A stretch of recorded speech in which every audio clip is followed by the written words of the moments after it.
Ladies and gentlemen, welcome to episode 1 of Hermitcraft Season 5. We are starting things off on the blue waves right here. We are travelling around the mushroom biome, which is soon to be the theme park area, and we are making our way back over to the community builds area, which is currently sat at, I believe it's minus 100, 100, but there is a chance that it's 100 minus 100. So we could be heading in a slightly wrong direction, but we are trying to get back home so that we can start work on some of the project for today's episode. I'll be honest guys, we haven't really got off to a very good start. I am totally lost. Yep, that's the ocean monument from earlier. We're going in the wrong direction. Oh, and we are back at the base.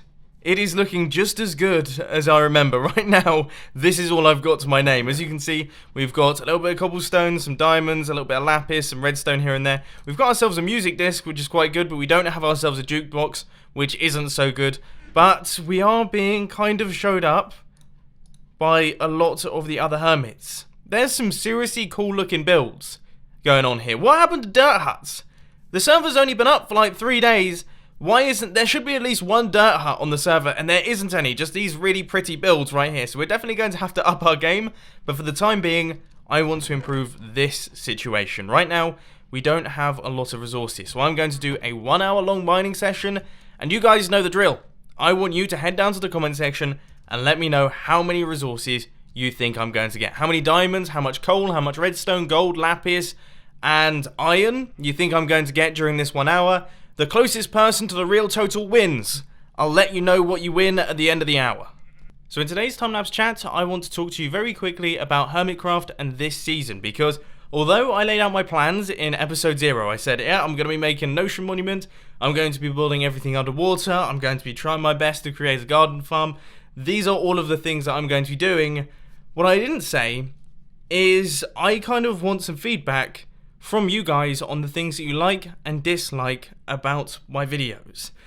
Now, I'm preparing myself for this, okay, because honestly, that is a little bit scary. As a YouTube content creator with 1.5 million subscribers on episode 1 of a series, which is definitely going to get more views than any of the other episodes in the series, for me to open myself up to criticism like this is a little bit scary. It's really, really scary. I'm almost dreading reading the comment section, but I want to know the things that you personally love about the Hermitcraft series, the things that you really enjoy watching, and the things that you don't particularly like and would rather weren't in the episode. So say, for example, you really hate Timelapse Chats. You're sitting there right now thinking, this is so boring, I wish it wasn't there.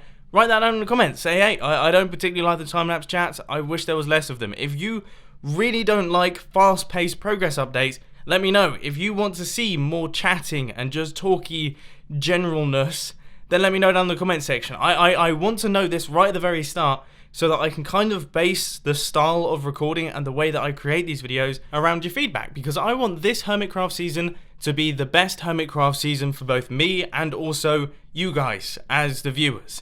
Obviously, I love creating these videos. I wouldn't do it if I didn't love creating the videos. But about 70% of my enjoyment comes from uploading those videos and seeing you guys comment and seeing you guys like the video and just enjoy yourselves watching the things that I have spent tons upon tons of time on. And if I'm doing things in those videos that you guys find boring, then it would be nice to know about it so that I can kind of cut those out a little bit and fill them in with something just a tiny bit more interesting. I hope that makes sense. I hope I haven't rambled on for too long. Now let's pop back onto the Hermitcraft server. Ladies and gentlemen, that was an insane mining session. We managed to get a whole ton of stuff. My pickaxe still has a little ways to go on it, which is pretty good going. But most importantly, we have over a stack of diamonds. How have we done that? The first mining session of this Hermitcraft season, over 1 stack of diamonds, we have 10 stacks of coal, we've got tons upon tons of redstone, loads and loads of lapis, we've got a bunch of iron, a bunch of gold. We are absolutely killing it. We are absolutely killing it 100%. So what I'm going to do is I'm actually going to chuck in, I'm going to take off this. We're going to go full naked right here because, you know, I think we have enough diamonds now to get like a full set of everything. So I'm going to go full blown diamond helmets. We're going to get the diamond chest plate. We're getting the diamond leggings too. And also the little diamond boots. There it is. And you know what? Diamond sword. A diamond axe. And a diamond shovel. I do realise I've used a lot of my diamonds. That was short-lived. Now we only have 43 left, which isn't quite as cool as having over a stack. But look at us now. We are fully kitted out. Now what we need to do is enchant all of this stuff, and we will be away. Oh yeah, I forgot to let you know what you guys win. Nothing. Absolutely nothing. Oh, and a big thank you to Mr. Wells Knight. Whoa, he just gave me 64 redstone blocks. We can get so much redstone contraptions going on. This is going to be awesome. So my plan for today's Hermitcraft episode is we are going to create a gigantic mob spawner. So this is going to be a dual XP grinder with zombies and also skeletons as well. Now, it has been ages since I've built one of these things, so I'm going to have to double check the size of the room, but I think we should just combine both rooms, which means that this is going to be quite a big mining operation, but it should be super, super ridiculously efficient. I swear, I don't think I've ever been this lucky in a Hermitcraft episode. An 8 vein. We only got 14, but still an 8 vein. And then this one as well. We're not even on a mining session. We finished that. 27 diamonds. That's paid for all our tools and everything. We're making pretty good progress on the spawner room. As you can see, these two are perfectly in line and there's only one block between them. We couldn't really have asked for a better setup. So I think in terms of the design, we're going to have water flowing in here, water flowing in from this side. Then we're going to have a funnel going through the middle that takes them upwards and then drops them down. Or potentially we could have some form of redstone mob softener. I actually think the mob softener is a better way to do it because my old school design, it's ridiculously compact and really easy to build. I can't actually remember how far down we're going to need to drop this thing for the mobs to get out of their catchment zone. So basically with mob spawners, you have the size of the room itself, that affects efficiency. So for example, this room is going to be 9 blocks across like this. And it should also drop back by 4 blocks away in that direction. That's maximum efficiency, so that's all good. But also, the mob spawner knows when mobs from the spawner are still kind of nearby. And it checks a certain sized box that I cannot remember. I can't remember how big that is. So I think I'm going to have to do some pretty serious Googling. And oh! New hermits have joined the game. By the way, we do have some new hermits. We have got BOO, we also have ZAF, and we also have Stress Monster. Those are the new 3. That's extremely exciting. Oh, I've created the first creeper hole on... Oh, that was very close, though. He saw it all happen. Progress updates. The water is now all going in, and I forgot what life was like before Depth Strider existed. Oh, man, it is painful. But as you can see, we've got this area right here. And then, I guess, the mobs are just going to fall down to the bottom. They're going to be pushed across here. And then, I suppose, kind of carried off in this direction. Now, we need to get these zombies out as fast as possible. But I feel like we have actually built this a little bit too low. Ah, this is... I've lost all the basics. I've been doing some pretty serious redesigning right here, and we now have this kind of V formation that pushes all of the water into the center. So the skeletons will come in from this side, zombies from this side, and then they'll all go into the middle here and then be pushed across, and hopefully, with my new water design, they will get pushed towards one central water stream. So I'm going to... Ooh, is that going to be a catch? No, it's not. Okay, this is good.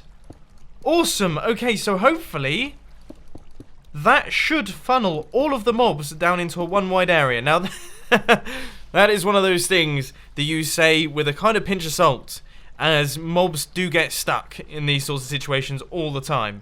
But as long as we keep things fluent and everything moving, that should be how it goes. So then we just push them across here, and then we'll kind of have a little area down at the back and hopefully a 2-block drop at some point so that we can actually create some form of XP grinder. But we're going to have to kind of work around bedrock here, which is always tricky, always a bit of a challenge in working around bedrock.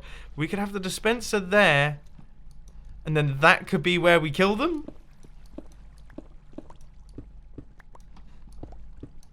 Ooh, okay, so we can drop down to there. This is going to be difficult. This is probably going to be the most difficult bit, is actually building the mob killer. Right, we need to get ourselves some string to actually make this dispenser, so we have managed to find a spider.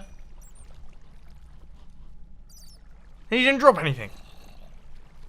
Are you serious? I went searching for this cave. I heard the spider through the wall, and it doesn't even drop a piece of string. The least you could do is drop some string. I seem to be finding about 1 million mob spawners at this point. It's I don't want to be messing with her. No. I've only found 1 piece of string so far. This is so stressful. I gave up on finding string, and I discovered that actually my spawning room was considerably smaller than it had to be. For some reason, I only mined out 2 blocks further along from our skeleton grinder. So now I am just in the process of actually making it so that this thing is in fact the correct size. So hopefully that should push across the skeletons. They'll then land down at the bottom here and then be pushed across and pushed across once again. Cool. Okay. String hunting once more. I think it's safe to say that we're in a bit of a bad state. Witches are really, really terrifying in this game. Doing things the old-fashioned way now. Oh god. Oh gosh. Yes, there it is. Okay, running away. Now, I must admit, we are having a tiny bit of a circuit redesign simply because, obviously, we are working with bedrock right here, and that always makes things a little bit more tricky. But it should be 4 ticks on this one, and then our regular piston, and we're going to have gravel on top because, obviously, we don't have any slime blocks just yet, and then we can run the output from that one across just like this into a block, and then a repeater set to 2 ticks.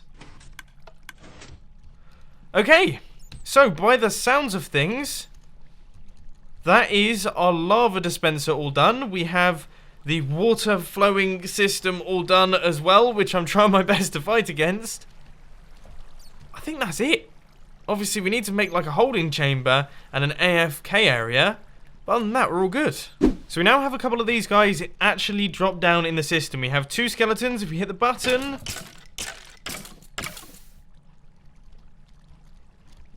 What? Oh, I'm such an idiot. I've put my crafting bench on top of the monostable circuit. Oh. Well, I mean, you know when I called him a noob earlier? I wasn't being serious. When I said noob, I actually meant... No, I'm a noob. I'm a massive noob. So here comes the tricky bit. I believe everything is done and should all be functional. So now what I'm doing is I'm removing all of the torches that I've placed. Now that does mean that things are going to start spawning. Obviously zombies, they're not so much of a big deal. I can kind of handle those. Skeletons though, yeah, that's gonna be a frustrating one. Right, everything is fully in action, and oh, there are things spawning big time. Okay, so we've got zombies flowing in. We also have skeletons flowing in as well, and I'm going to try my best to punch out all of these blocks nice and quickly so that these guys can actually start traveling into the central section. Now, I have to admit, that's actually gone quite smoothly. However, it sounded like they were... Oh! Oh, we now have entity cramming.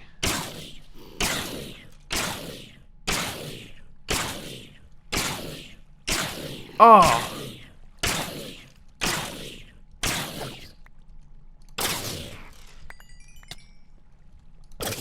Well, that's quite frustrating. Because that means that now, if we get more than 25 mobs in that tiny little area, which will happen quite quickly as you just saw, they will all start taking damage.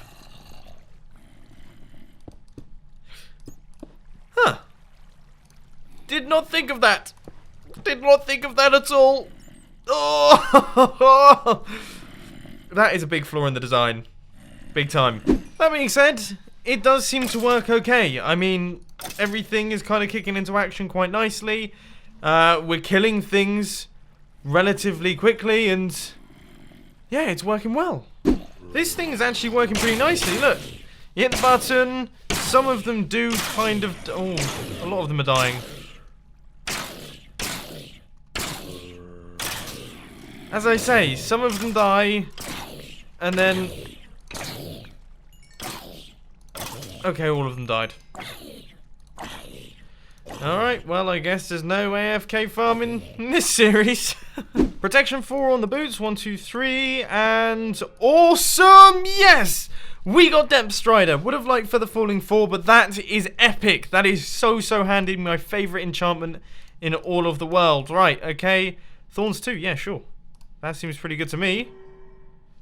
Blast Protection. That's handy for someone like me who attracts creepers like nobody's business. Right, let's see. I'm breaking 3. I'm breaking 3. Protection 4. Yes, 1, 2, 3. Bam, bam. Protection 4, unbreaking 3. Could not be happier with that one. Right. Efficiency 4. And efficiency 4. Unfortunately, we don't have enough levels. Let's head back down to the XP grinder. We are getting some serious gear. Guys, I have come up with a system. We are working out how many mobs it takes for them to start taking damage and how strong the redstone signal is from our weighted pressure plate when that starts to happen. Okay, so we're on 3.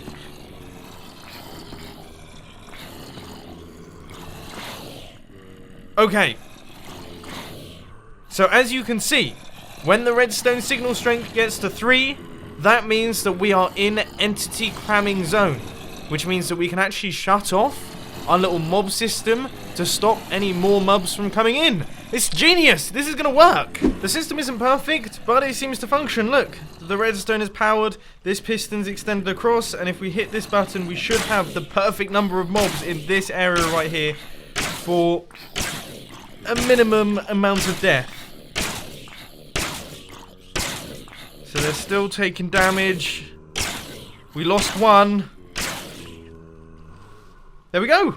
And then we do a little bit of killing. Oh, now that is a system. There it is. And then this thing opens back up. It allows us to get more mobs into the system. The only slight issue is that, of course, we do have the items there, and they do count towards the entity counter. But this is functional. So let's run back over to the XP grinder because... Oh, hello. Oh, get out of here. 1, efficiency 4, unbreaking 3, awesome. Silk touch. Hey. Hey! Oh, efficiency 3. Oh, man. That was almost perfect, because now we have grass. Okay. Now, I think, because of what I said earlier on in the episode, we are going to round up today with a little bit of a dirt hut. Now, according to Exumavoid, this area right here is the community area. So this is going to be like the community space, and inside this circle, I believe Mr. Scar is working on some fairly important bits. And then on the outside of the circle, we're going to have a whole bunch of shops. So it's basically going to be a bit of a shopping district. And then way off out here, we're going to have all of the community starter builds. Now, this is something that a lot of people are a little bit confused about, just a tiny bit confused about, because, you know, there are a few starter builds in the center, but apparently that is the way that this thing is going to work. So I think I'm going to head off over to maybe this hill right here, and I'm going to place in my dirt hut. Just so you know how committed I am to creating this Hermitcraft episode, it is currently 1 o'clock in the morning. And tomorrow, I'm going to be at the Insomnia Games Convention, which is something that I'm very excited for. It's up in Birmingham, which is a 2-hour drive away. It's 1 o'clock in the morning. I still have to edit this video and get everything uploaded. It's going to be a late one. I have no clue what time I'm going to arrive, but for anyone that saw me on the Friday at Insomnia Games Convention, let's just say I had insomnia myself. But in other news, my dirt hut is looking spectacular. Oh yeah, it is looking good. You have to build a dirt hut. I mean, it wouldn't be a new Minecraft world if you didn't build at least one dirt hut. Oh, it's a stunner. Except I have run out of gravel. And just to let you know, we are fully committed to staying a dirt hut. Okay, that's why I'm using coarse dirt, so that it can never turn into grass and it can never look any prettier. Stage 2 of the process is now complete, and that is to place in a door. That was pretty important, but also to do a little bit of grass creation. Now, one thing that I am thinking is that, do you reckon we should have paths as well? Ooh, I like that. I like that a lot. That looks really, really cool. Okay, so maybe like 1 or 2 path blocks knocked in here and there. This is going to be the best dirt hut ever created, ever. Potentially. Maybe. Probably not. Grian's probably done one. Listen, I don't know about you guys, but I think this thing looks epic. I think it looks so good. It looks really good. In a dirt hut kind of way, you know? My little mound on the hill. Okay, right, we're going to grab ourselves some stone, some cobblestone, and we're going to add in some rocks. And the dirt hut is finished. Everything is done, the rocks are in place. This thing is now looking, it's looking pretty cool. I have to send it off to Iskal and let him know that I have terraformed myself a base, because that is essentially what I've done right here. But I think that just about rounds up everything for today's Hermitcraft episode. I can tell my video is about to finish rendering because things are turning into a slideshow. We're going to get a very loud bring through the video very shortly. But before that happens, I'm going to round it up. I hope you enjoyed. If you did, please sure to that like button. And if you really loved it, then make sure to subscribe. But thanks for watching, guys. This has been Mumbo, and I'm out. I'll see you later.